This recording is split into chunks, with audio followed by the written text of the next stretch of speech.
To get the blade into the position back, it's really easy. We get the blade in the center.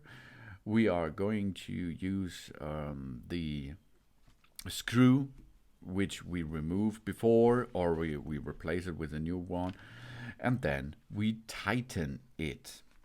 The tightening is the same. We are going to use a 16mm nut and a socket wrench, for example, and we tighten it clockwise until it is hard tightened, because it has to be really tightened, because it is a rotating thing while we're mowing.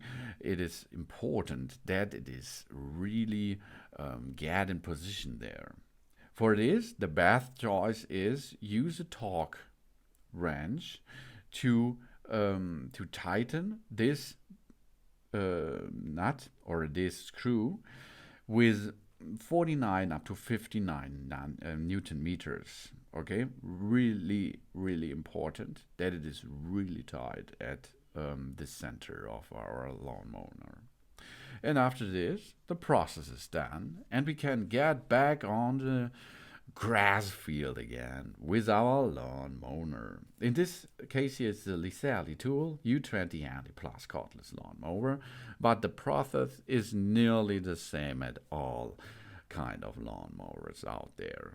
Thanks for watching. Please subscribe me and give me a positive feedback, and I hope to see you again on my channel. Soon.